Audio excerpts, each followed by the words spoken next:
Now to Egypt for a look at the impact of the Aswan Dam on some of the ancient temples of Nubia.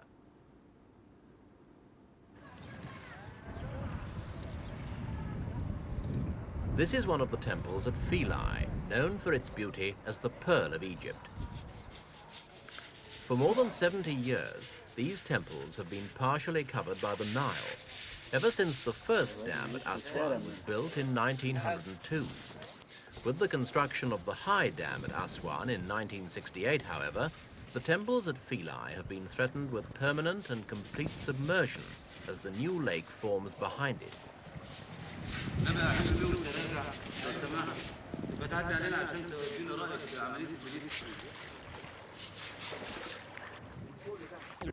This is the temple of Isis.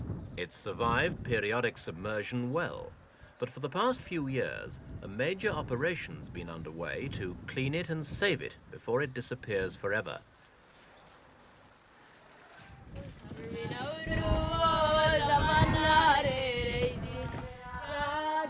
The first job was to clean the hieroglyphs, the ancient carvings that stood above the water level.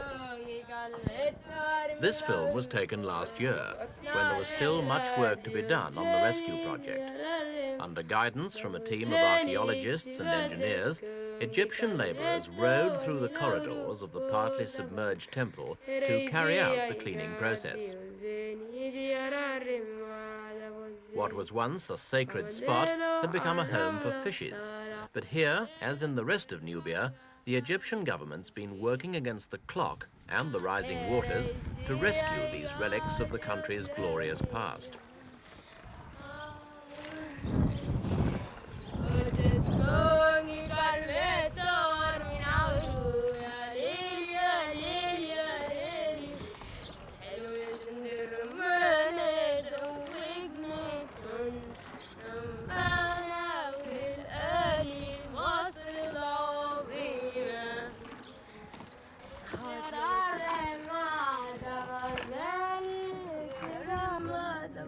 Philae is just one of the spectacular sights that dot the banks of the Nile from Cairo in the north right down to the northern part of Sudan. And literally hundreds of sites were first endangered, then drowned by the rising waters of the lake formed by the Aswan High Dam. The rescue job's been simply enormous.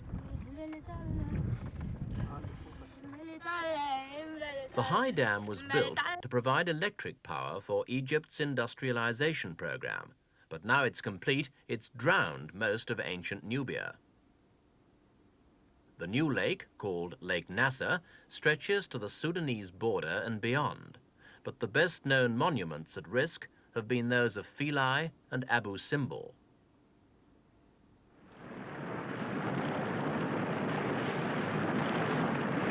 The dam's first phase was opened by President Nasser and Soviet leader Nikita Khrushchev in 1964. This marked the first diversion of the Nile's waters into the new High Dam, and once it had begun, the lake behind the dam began to fill up.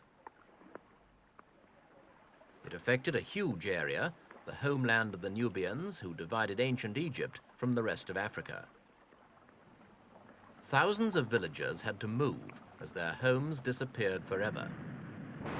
Today, more than 10 years later, Lake Nasser's still not full, and official estimates suggest the level will continue to rise for another 5 years. While Egypt's been planning to use the completed High Dam's electric power, she's had to cope not only with the need to resettle the villagers, but also to rescue the endangered monuments. To do that, the government's relied upon massive international help, much of it provided through UNESCO.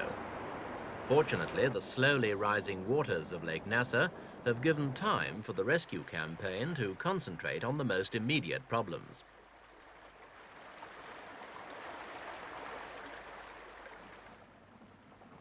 One of the most important sites threatened by immersion soon after the lake began to fill was down near the Sudanese border, here at Abu Simbel.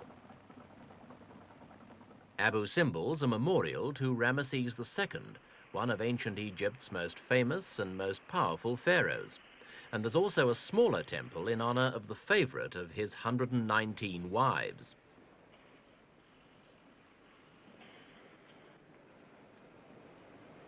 Abu Simbel's a magnificent monument to Ramesses' memory, and moving it was a problem that the engineers will remember for years.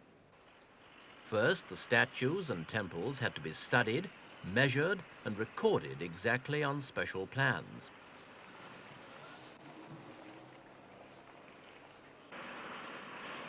The temples weren't built, they were carved out of the living rock, and the whole hillside had to be cut away in the rescue operation.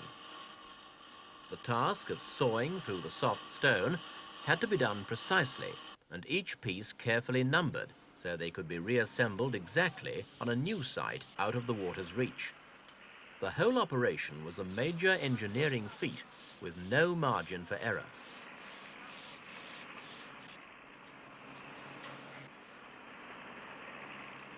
A statue face is lifted up to safety. The whole temple was cut up into 1,000 blocks, the heaviest weighing about 30 tons, which were then stored temporarily on top of the cliff while a new home was prepared.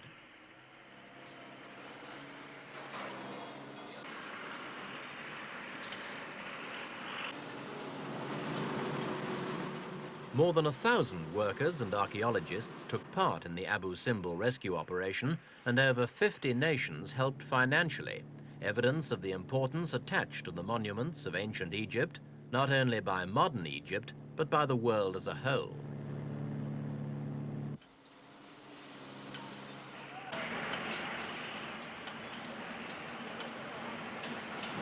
The whole job was finished in 1968, and the joint Egyptian-UNESCO operation was then able to turn to saving other temples.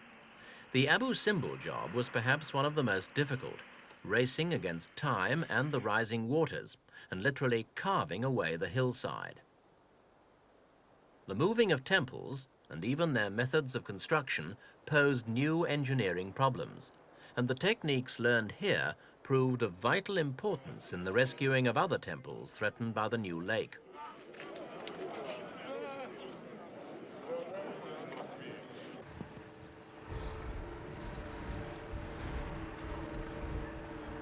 Philae's been the last site on the rescue program, thanks to its position between the old and new dams, and the consequent stability of the water level. The first job was drying the temples out. A coffer dam was first built around the submerged island, then the water was pumped out. To protect against seepage, the process has been almost continuous, and the protective walls have been steadily strengthened throughout the rescue operation.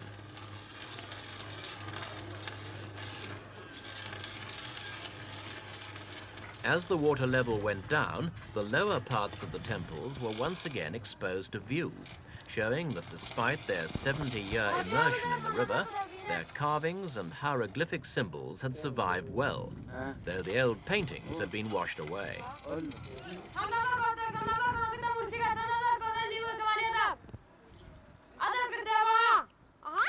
The problem of dismantling the temples and removing them to a new site remained, but for a while at least, though surrounded by piling, the island of Philae is once again usable.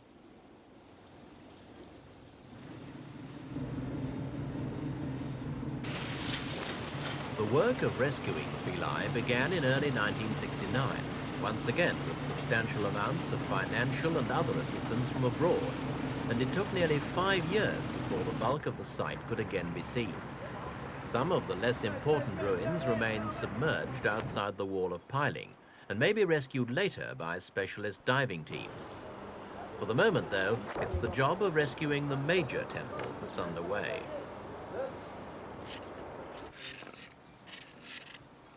One task is clearing away the silt, another is marking up the temples so they can be dismantled and reassembled accurately. The graffiti of ages, old Coptic crosses and relics from the British occupation, will be saved along with the rest.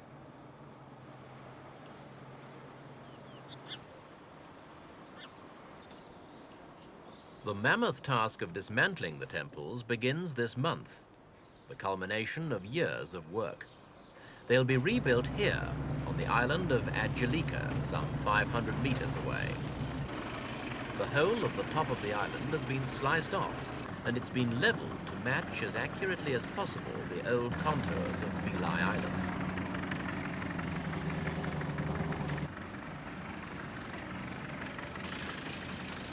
The job of moving the main temples will take several more months of painstaking work before they're standing, once again fully visible on their new site.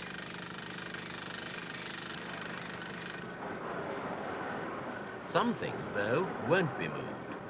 These ruins are being left where they are.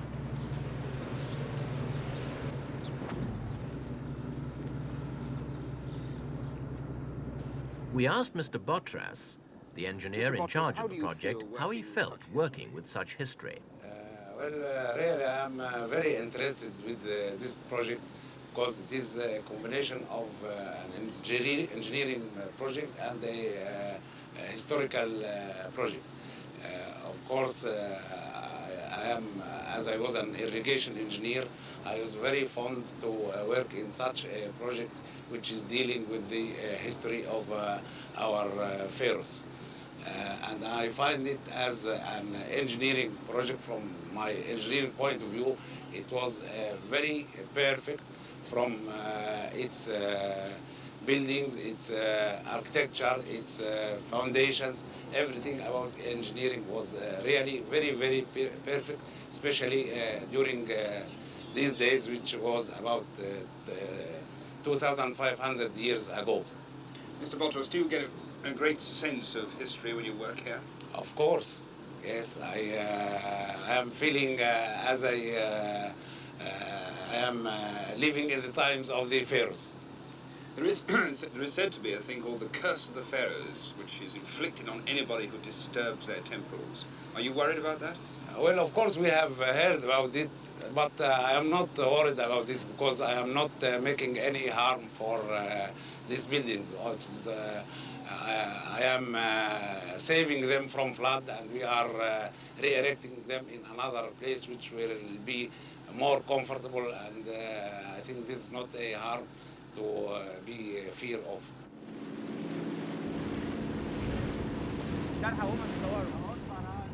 Soon, Philae, like Abu Simbel and other temples, will be preserved above the lake. The whole program's taken more than a decade and cost millions of dollars, but the glory that was Egypt has been saved for posterity. Whatever the cost, it's a small price to pay for that. The number of stones reached about 40,000 pieces.